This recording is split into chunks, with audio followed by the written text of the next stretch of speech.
Hi, let's continue with our to-do app. Here I have already created the project by using getCLI. If you don't know about getCLI, then you can refer my video playlist on GetX. The link you can find in the description of my video. Okay. Now once the project has been created, after that if we run the project, then you will get an output like this. Okay. Now after the project structure has been created, what I will do, I will create the model and the provider. Now I will create the model from the URL which I have discussed in my previous video. If you remember, this was the URL. Okay, by using this URL, I will create the model and the provider. And to do so, here we need to run this command get generate model on home from, after that the URL. Once you run this command, the corresponding model and the provider will be created. In my case, I have given the model name as task. So task model will be created and task provider will be created. Now as you can see here, the task model has been created with this code, and in the providers, the task provider has been created. Okay. Now in the task provider, you can see it is extending get connect. Here I have created a function named as get task, which is taking a parameter named as page. Why page is passed here? Because in the previous video I discussed, here if we are passing page equals to 1, then it will retrieve the data for page 1. If I am passing page equals to 2, then it will retrieve the data for page 2. That's why here we need to pass this page. Okay, now this page is actually used to perform pagination, right? After that I have used a try catch block. In the try I have used get, and after that I have specified the URL from where the data will be retrieved. Now here you can see in the page I have written page equals to $page. Now this $page will be dynamic. Okay. Now if response.status.has error, means if there is any kind of error, then it will return that particular error.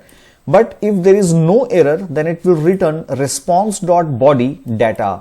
Why I have written this data? Because you can see all this data is present inside this data. That's why here I have written response.body data. Okay. Now in the catch block, if there is any exception, then it will return future.error exception.toString. This means that particular exception will be returned. Okay. Now if I go to the project structure, then you can see in the controller, the home controller is present, and in the binding, the home binding is present. Okay. If I go to home binding, then you can see it is initializing the home controller. Okay. And here in the main.dart file, you can see there is get pages. If I go to this app routes, app pages, then you will see inside this app pages, this binding attribute is used, which is calling home binding. And whenever this home binding will be called, at that time my home controller will be initialized. Okay. Now let me close this app pages, app routes. Now if I go to home controller, then inside the home controller, what I have done, I have created a list having the dynamic type, and initially it is empty, but here I have specified it as a growable. This means it can grow dynamically, and I have made this list reactive by using .obs. Okay. After that I have created a variable named as page equals to 1, initialized with the value 1. Okay. Now after that I have declared another variable is data processing having the initial value as false, and this is also declared as reactive by using .obs. Okay. Now inside the onInit method, you can see I am calling a method get task, and inside this get task I am passing page. Now what is the value of page? The value of page is 1. This means it will call get task, after that the value of page, that is 1. Okay. Now here you can see the get task method has been created. Okay. Now inside this get task method, I have used a try catch block. Inside the try block, what I have done, I have written is data processing, and I have specified its value as true, because whenever the get task function will be called, it will retrieve the data from the server, and till the data is retrieved from the server, the value of this is data processing will be true. Okay. After that, I have called task provider dot get task. This means I am calling the get task method of the task provider. Okay. After that, dot then. Now the response will be retrieved from the server and it will be stored inside RESP.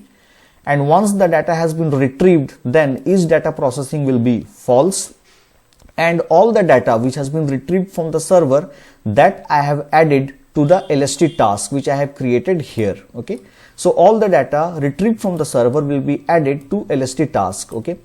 If there is any kind of error, then on error will be called, and inside the on error, obviously each data processing will be false. And after that, I am calling a method show snack bar, where I am passing the title, the message and the snack bar color. Okay. So the title here I have passed as error. After that, as a message, I have passed whatever has been stored inside this error, and the color I have passed as red. Okay. Now inside the catch block means if there is any exception, at that time also each data processing will be false. Then show snack bar method will be called. Now as a title I am passing exception, and as a message I am passing what has been stored inside this exception, and the color I am passing as colors.red. Now here you can see I have created this show snack bar method, which is taking a title, which is taking a message, and which is taking a background color. And inside this method, what I have done, I have written get.snackbar. After that, the title, message, and the snack bar position I have specified as snack position.bottom, and background color I have specified the color which we are passing from here. You can see whenever I am calling the show snack bar method, I am passing the color, and whatever color we are passing, that is stored inside this background color. Okay. So ultimately, the color of the snack bar will be the same as the color which has been stored inside this background color variable. Okay. And the color text, this means the text which has been displayed to the snack bar, that color text will be colors.white. Okay. So this is how we have created this task provider to retrieve the data from the server, and I have created this controller. Inside the controller, I have created this get task method. Okay. That's it for today's video. In the next video, again, we will continue with the To-Do app. I hope you have liked my video. Don't forget to subscribe my channel. Thank you so much for watching.